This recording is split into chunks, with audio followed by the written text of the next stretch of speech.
Chaque matin, Aminata se réveille à 4 heures. Pas par choix, mais par nécessité. Dans son petit appartement partagé avec 7 autres personnes en banlieue parisienne, elle prépare son sac avant de partir vers les beaux quartiers. Elle nettoie des bureaux, des appartements luxueux, des résidences où une seule salle de bain coûte plus que ce qu'elle gagne en un an. Son salaire ? 3 € de l'heure. Sans contrat. Sans protection. Sans dignité. Pourtant, nous vivons au XXIe siècle, dans des sociétés qui se disent civilisées, qui condamnent l'esclavage du passé. Mais qu'en est-il vraiment ? L'esclavage a-t-il disparu ou s'est-il simplement transformé, habillé de nouveaux vêtements, camouflé derrière des termes économiques rassurants ? Cette histoire va vous montrer la réalité que personne n'ose regarder en face. Dites-moi dans les commentaires de quelle ville vous regardez cette vidéo et si vous avez déjà observé ces situations autour de vous. Le réveil sonne dans la nuit encore noire. Aminata ouvre les yeux, fatiguée avant même que la journée ne commence. Autour d'elle, ses colocataires dorment encore, entassés dans ce 2 pièces transformé en dortoir. Elle se lève sans bruit, s'habille rapidement. Dehors, le froid de novembre la saisit. Le RER ne commence à circuler que dans 1 heure, alors elle marche. 40 minutes de marche pour économiser le prix du ticket. Elle arrive devant le premier immeuble à 5h30. Madame Dubois, sa patronne, ne la paie que pour 2 heures de travail, mais Aminata sait qu'il lui en faudra 3 pour nettoyer l'appartement de 150 mètres carrés. Les toilettes, les chambres, la cuisine, les sols de marbre. Tout doit briller.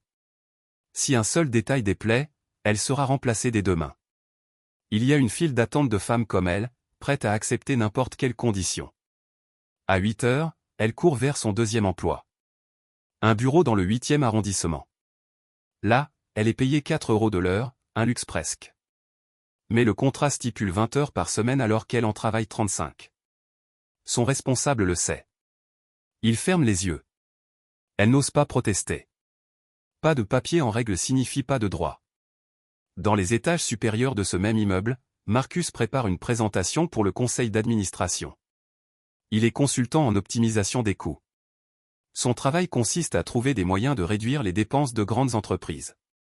Aujourd'hui, il présente sa dernière analyse, externaliser les services de nettoyage vers une société basée dans un pays où le droit du travail est plus flexible. Économie prévue, 2 millions d'euros par an. Dans son PowerPoint, il ne parle pas d'Aminata ni des centaines de femmes comme elle. Il parle de ressources humaines non essentielles, de restructuration, d'efficacité opérationnelle. Marcus gagne 6 000 € par mois. Il se considère comme la classe moyenne supérieure, rien d'extraordinaire dans le monde de la finance. Il a travaillé dur pour obtenir ses diplômes, pour décrocher ce poste. Il mérite ce qu'il gagne, pense-t-il. Quand il croise Aminata dans le couloir, il ne la voit pas vraiment. Elle fait partie du décor, comme les plantes vertes ou les tableaux abstraits au mur. Aminata termine sa journée à 18 heures. 9 heures de travail déclaré, 13 heures réellement effectuées. Elle rentre chez elle avec 28 € en poche. De cette somme, elle envoie 15 € à sa famille restée au Mali. Sa mère est malade. Ses frères n'ont pas de travail. Elle est leur unique espoir. Le soir, dans sa chambre partagée, elle calcule. Loyer partagé, 250 €. Nourriture, 150 € si elle fait attention. Transport, 70 €. Téléphone pour rester en contact avec sa famille, 20 €. Total, 490 €. Son revenu mensuel, environ 500 €. Il ne reste rien. Pas de marge pour tomber malade, pas d'argent pour un dentiste, pas de possibilité d'économiser. La survie, jour après jour. Pendant ce temps, Marcus dîne dans un restaurant à 50 € par personne. Il discute avec ses collègues du prochain voyage d'équipe à Barcelone. L'entreprise paie tout. Il consulte son téléphone, vérifie son compte bancaire. 5 000 € d'économie ce mois-ci. Il pense investir dans l'immobilier, peut-être acheter un studio pour le louer. Un bon placement, lui a dit son conseiller financier. Le système est parfaitement huilé. Des millions de personnes comme Aminata travaillent dans l'ombre, sous-payées, sans protection, permettant à d'autres de vivre confortablement. Ce n'est pas un accident, c'est une conception. Les lois existent sur le papier, salaire minimum, durée légale de travail, congés payés, sécurité sociale. Mais pour ceux qui vivent dans les marges, ces lois sont des fictions. Elles appartiennent à un monde parallèle auquel ils n'ont pas accès. 3 mois passent. Aminata tombe malade. Une grippe qui se transforme en bronchite. Elle n'a pas d'assurance maladie, pas de médecin. Elle continue à travailler, la fièvre brûlant son front. Elle ne peut pas se permettre de s'arrêter. Un jour d'absence signifie un jour sans salaire et probablement un licenciement immédiat. Madame Dubois remarque qu'Aminata tousse en nettoyant. Elle fronce les sourcils. J'espère que vous n'êtes pas contagieuse. Si vous êtes malade, restez chez vous. Je ne veux pas attraper vos microbes. Mais elle ne propose pas de la payer si elle reste chez elle. Elle ne demande pas si Aminata a vu un médecin. Elle pense simplement à elle-même, à son confort, à sa santé. Dans les médias, on parle beaucoup de l'esclavage historique. Les documentaires sur la traite transatlantique sont nombreux. Les commémorations officielles aussi. Les politiciens condamnent avec véhémence ces horreurs du passé. Mais personne ne parle d'Aminata.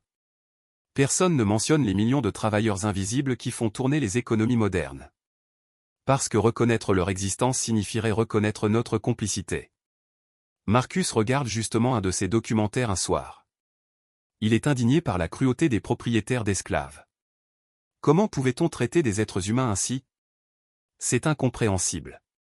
Il se sent moralement supérieur, content de vivre à une époque plus éclairée. Il ne fait aucun lien avec son propre travail, avec les recommandations qu'il fait à ses clients. Dans son esprit, réduire les coûts de main-d'œuvre et de la stratégie commerciale, pas de l'exploitation. La vérité, c'est que le système moderne a perfectionné l'art de l'exploitation. L'esclavage traditionnel était visible, brutal, indéniable. Le propriétaire possédait l'esclave. La relation était claire. Aujourd'hui, les chaînes sont invisibles. Personne ne possède Aminata. Elle est libre. Libre de mourir de faim si elle refuse les conditions qu'on lui impose. Libre de voir ses enfants grandir dans la misère. Libre de choisir entre son loyer et sa santé. Cette liberté est une illusion soigneusement entretenue. Elle permet à la société de se dédouaner. Ces gens choisissent de travailler dans ces conditions, disent certains. Ils sont libres de partir. Mais partir pour aller où? Faire quoi? Avec quelles ressources?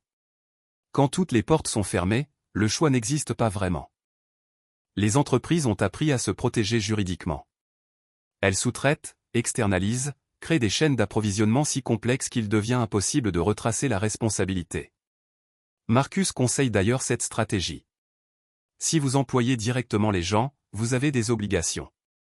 Si vous passez par un sous-traitant, c'est son problème. Les mains restent propres. Les consciences aussi. Aminata rêve parfois d'une autre vie. Elle était enseignante au Mali. Elle avait un diplôme, des compétences, une position respectée dans sa communauté.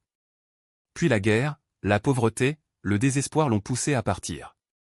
On lui avait promis un travail décent en Europe, un salaire qui permettrait d'aider sa famille. Elle a payé 3 000 € à un passeur. Elle a traversé le désert, puis la Méditerranée. Elle a failli mourir plusieurs fois.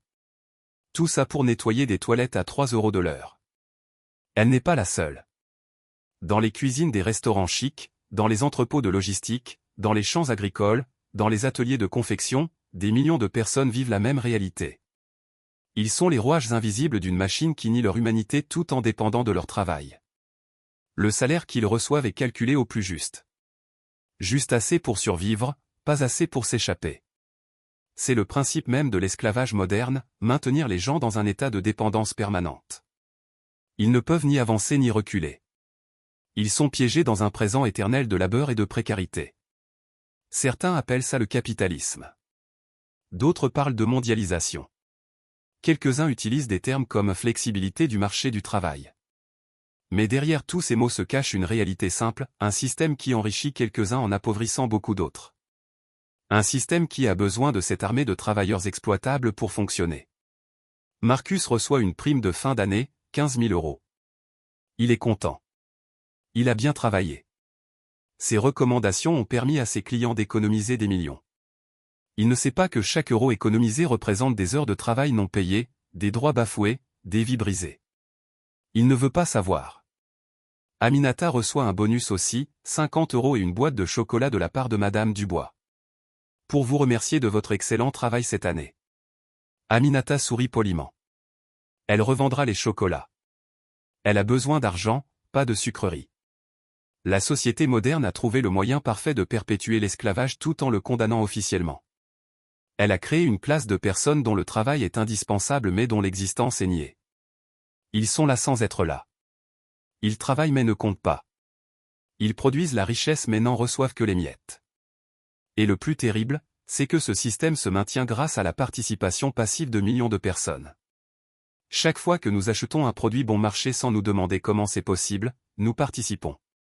Chaque fois que nous fermons les yeux sur les conditions de travail de ceux qui nous servent, nous participons.